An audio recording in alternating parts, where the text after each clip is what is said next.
एक सच्ची प्रेम कहानी। दोस्तों, भारत एक बहुत प्यारा देश है और यहाँ आपको हजारों लव स्टोरीज देखने, पढ़ने या सुनने को मिल जाएंगी। इनमें से कुछ काल्पनिक होंगी, कुछ प्रेरणादायक होंगी, तो कुछ सच्ची भी होंगी।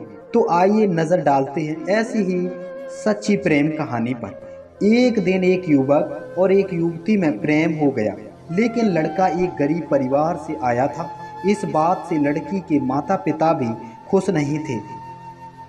इसलिए युवक ने फैसला किया कि वह न केवल लड़की को अपनी पत्नी स्वीकार करेगा, बल्कि उसके माता पिता को भी समझाकर अपने माता पिता की तरह स्वीकार करेगा।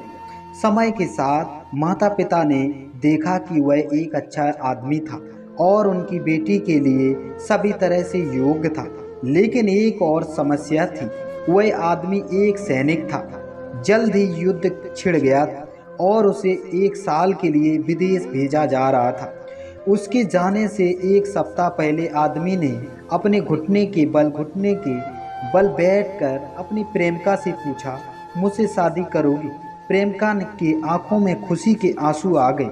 उसने अपने आंसू पोंछे और कहा हाँ, और वे एक दूसरे के गले लग गए। वे इस बात पर समझते हुए कि जब वह 1 साल में वापस आएगा तो वे शादी कर लेंगे। लेकिन एक बड़ी सदी हुई। उसके जाने के कुछ दिनों बाद लड़की का एक बड़ा एक्सीडेंट हो गया। ये एक्सीडेंट गाड़ियों की सामने आमने की टक्कर थी। जब वह अस्पताल में जागी तो उसने अपने माता पिता को रोते हुए देखा। तुरंत वह जान गई कि कुछ गड़बड़ है। बाद में उसे पता चला कि उसे ब्रेन इंजरी है। उसके चेहरे की मांसपेशियों को नियंत्रित रखने वाले उसके मस्तिष्क का हिस्सा क्षतिग्रस्त हो गया था। उसका कभी सुंदर और प्यारा दिखने वाला चेहरा अब विकृत हो गया था। खुद को आईने में देख वह रो पड़ी।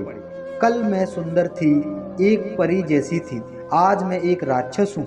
उसका शरीर भी बहुत सारे बदसूरत घावों से भरा हुआ था। वो खूब रोती और फिर उदास हो जाती। एक दिन उसने अपने मंगेतर को उनके बारे में मुक्त करने का फैसला किया।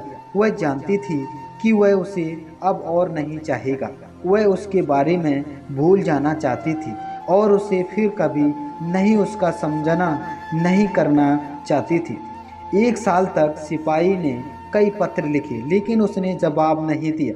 उसने कई बार फोन भी किया, लेकिन उसने कॉल रिसीव नहीं किया।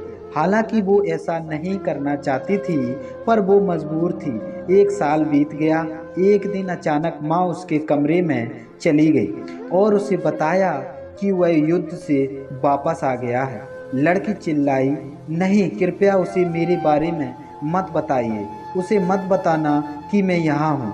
माँ ने कहा, उसकी शादी हो रही है और तुमने अपनी शादी का निमंत्रण भेजा है। लड़की का दिल बैठ गया। वह जानती थी कि वह अब भी उससे प्यार करती है, लेकिन उसे अब उसे भूलना होगा। बड़े दुख के साथ उसने शादी का निमंत्रण खोला और फिर उसने उस पर अपना नाम देखा। उसे कुछ भी समझ नहीं आ रहा था। उलझन में उसने पूछा, यह क्या है? तभी युवक फूलों का गुलदस्ता लेकर उसके कमरे में दाखिल हुआ। वह उसके पास घुटने टेक कर बैठ गया और पूछा, क्या तुम मुझसे शादी करोगी? लड़की ने अपना चेहरा अपने हाथों से ढक लिया और कहा, मैं बदसूरत हूँ। तुम अगर ठीक से मुझे देखोगे तो तब तुम्हें सच्चाई पता चलेगी। और उसने अपने चेहरे से हाथ हटा दिया। उस युवक ने कहा, तुम्हारी अनुमति के बिना तुम्हारी माँ ने मुझे तुम्हारी तस्वीरें भेजी। जब मैंने वो तस्वीरें देखी तो मुझे एहसास हुआ कि कुछ भी नहीं बदला है। तुम अब भी वही हो जिससे मुझे प्यार हुआ था। तुम अब भी पहले की तरह खूबसूरत हो, क्योंकि तुम्हें तुमसे प्यार है।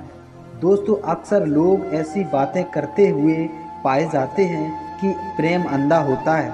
सच्चा प्यार शरीर से नहीं, आत्मा से किया जाता है। लेकिन दुनिया की कड़वी सच्चाई यह है, लोग इसके विपरीत ही करते हैं। हाँ, इस दुनिया में कहीं पर शरीर वाला नहीं, आत्मा वाला प्यार दिखाई देता है। और इसी से शायद इस दुनिया में आपका प्यार अस्तित्व बना रहता है। तो दोस्तों, आपको ये स्टोरी कैसी लगी हमें कमेंट के माध्यम से ज़रूर बताएं और चैनल को सब्सक्राइब करना ना भूलें।